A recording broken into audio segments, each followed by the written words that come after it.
The deadline for candidates to be nominated to stand as MPs is fast approaching.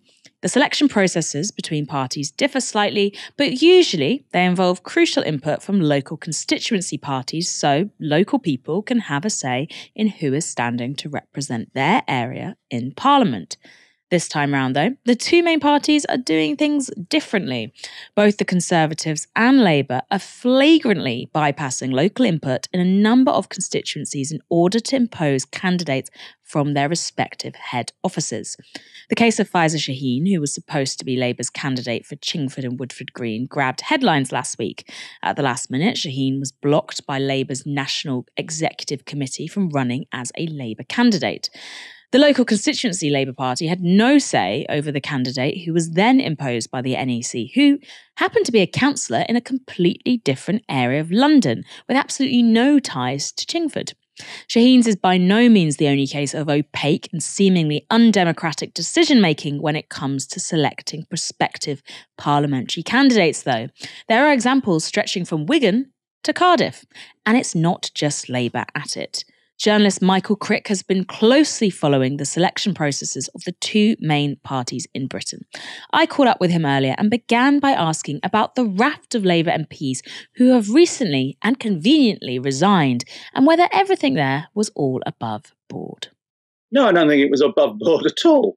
I don't think it's any coincidence that I think it was 8 Labour MPs for safe seats, elderly people, admittedly, some of whom had been ill, suddenly announced they were retiring when the real trend over the last 2 or 3 years has been how few Labour MPs have been announcing their retirements. There was one period of about 14 months where only 2 Labour MPs announced their retirements. And clearly what's happened is that the whips have said to them, well, I know you've decided to retire, Bob, at the next election, but don't announce it just yet. Please hold on until the very last minute, and then that will help the leadership because we can then bypass the normal democratic procedures of a selection, and we can use the last-minute rules to install someone. And you never know, you might get a peerage out of it. Or the inducement might have been stronger than that, I don't know. Now, I can't prove this has been going on. The Sunday Times said yesterday that they'd spoken to an MP who'd been offered a peerage, and we know there is form on this from the Labour Party. Way back in the Blair-Brown era, it was quite common for Labour MPs to be offered peerages to vacate their seats and enable the Blair or Brown leadership to install somebody instead. And it's a form of bribery, really. I mean, you're offering an inducement for somebody to give up their one office, being a member of Parliament, and you're offering them a place in our legislature for life and a place that is paid.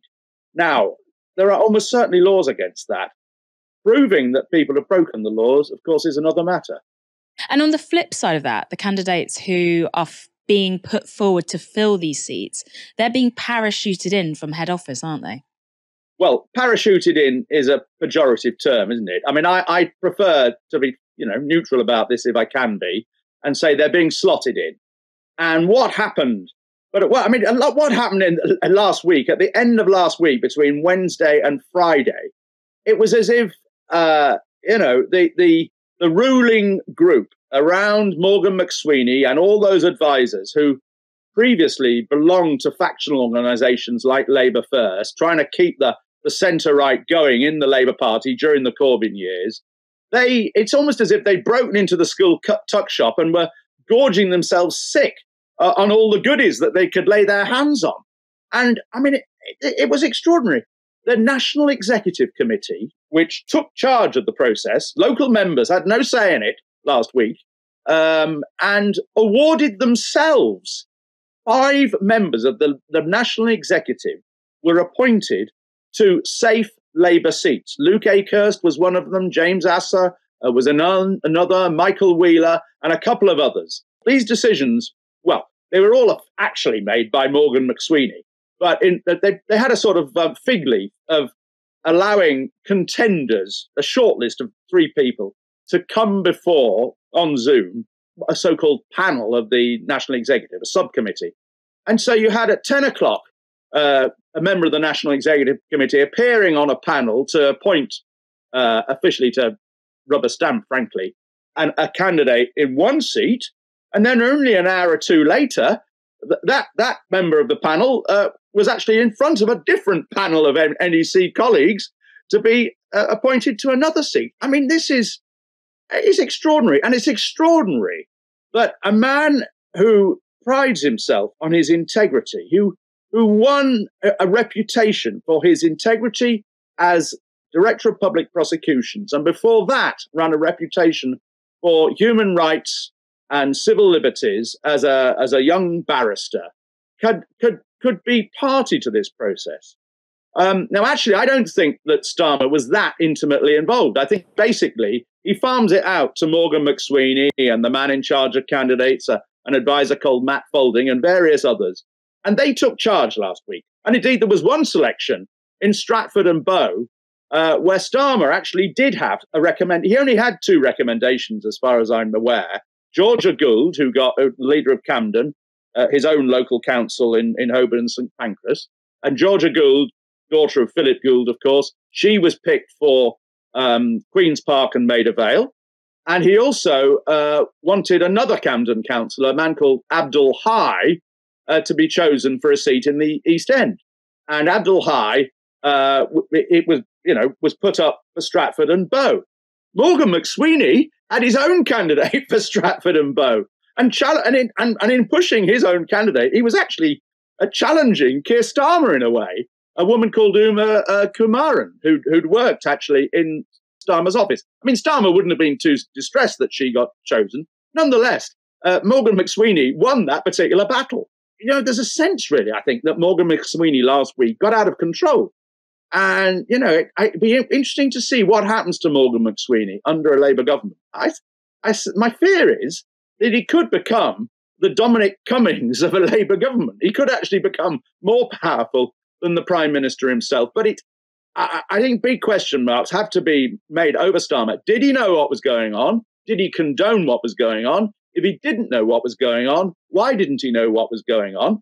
And I think you can ask the same questions of Sue Gray, Keir Starmer's chief of staff, who, after all, was head of ethics in the Cabinet Office, is meant to be one of the most upright people in the country. How could she turn a blind eye to what essentially was corruption?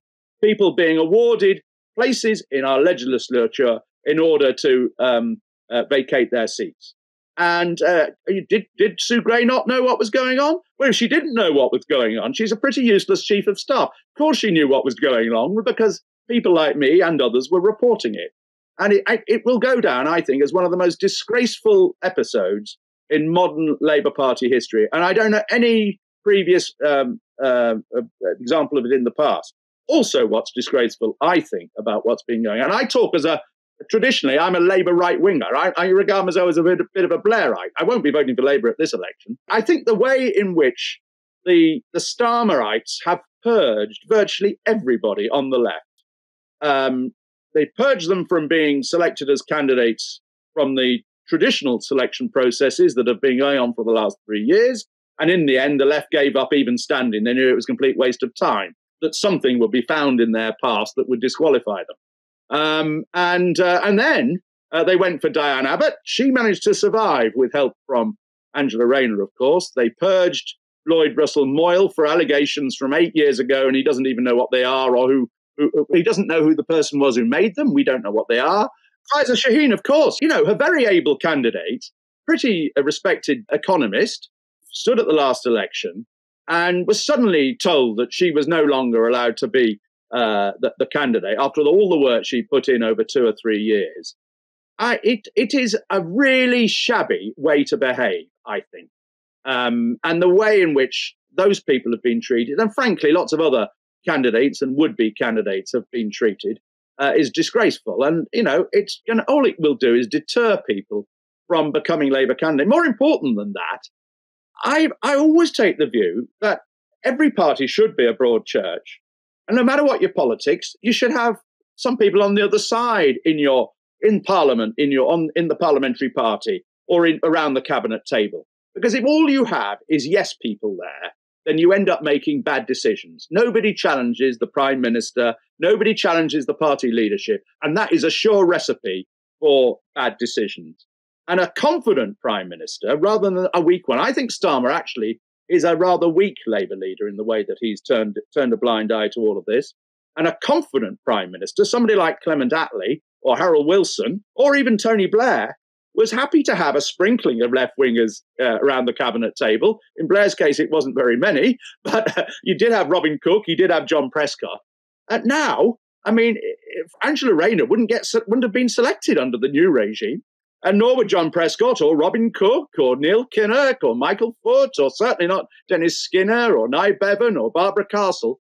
It really is it's a mess, frankly. And I think when Labour runs into trouble as a government 2 or 3 years from now, as inevitably it will, maybe earlier than that, it's going to come back and bite them. Let's flip to the other side of the aisle, though, because it's not just Labour, egregious as their selection processes have been, that is running into discontent with the way these processes are being conducted. Because the Tories, the Conservatives, there's discontent there too as well. Michael, can you tell us what's been going on with the Tory selection processes?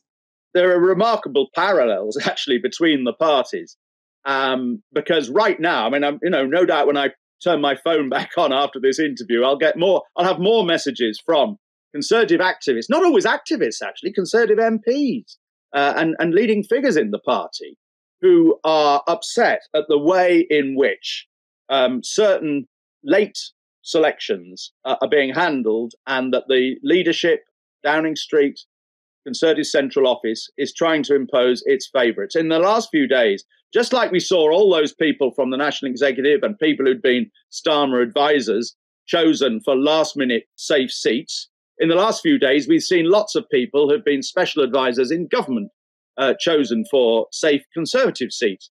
And indeed, it's still going on. There's a selection tonight in Suffolk, Central Suffolk and Ipswich North.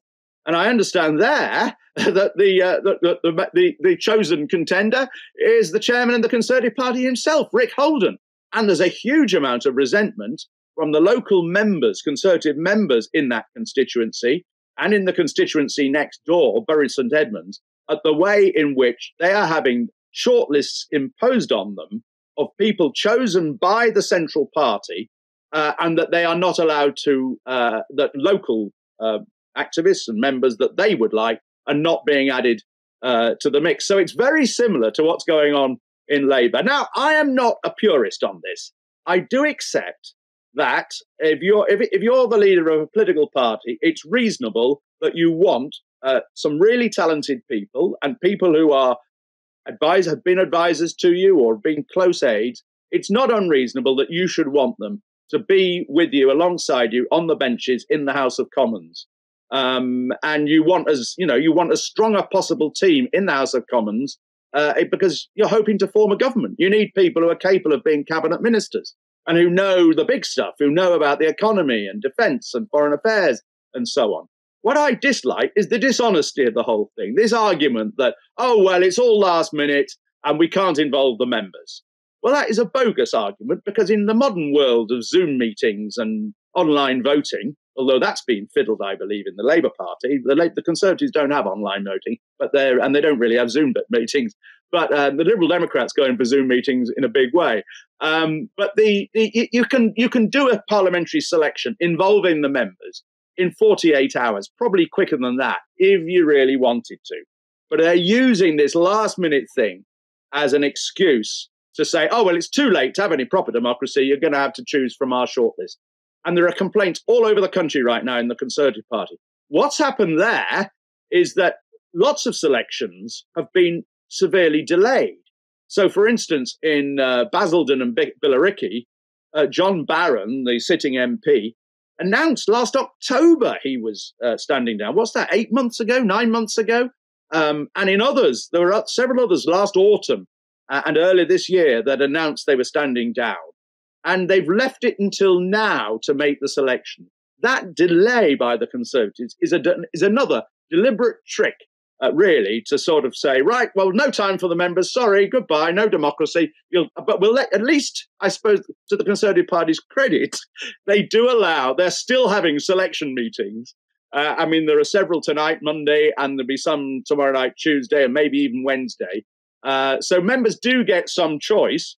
It's just that they don't know, and they don't know officially who's on the shortlist until they turn up, although they might be able to read about the shortlist if I manage to find it out on my Twitter feed or elsewhere. And the shortlist is probably not one that they would have chosen if they'd wanted to. But it's, some choice, I suppose, is better than none.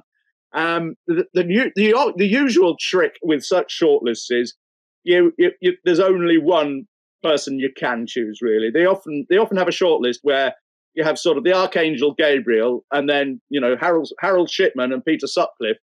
And so people can only choose the Archangel Gabriel. But sometimes the members revolt, as we saw that over the weekend as well in the Conservative Party. They result that they think is a candidate being imposed by Downing Street and Conservative headquarters, and they then choose somebody else. So, these fixes don't always work. But there are remarkable parallels between the parties. And let's remember, these safe seats, in reality, the selection committee or the national executive is choosing the MP. It's not what happens on July the 4th or in the run-up to the July the 4th with the postal voting. The real choice of the MP for that constituency, in reality, for the next 20, 30, perhaps 40 years, is being made by a small group of people on the national executive of the Labour Party or the group of people that choose the shortlist for the Conservative selections. That's not really democracy.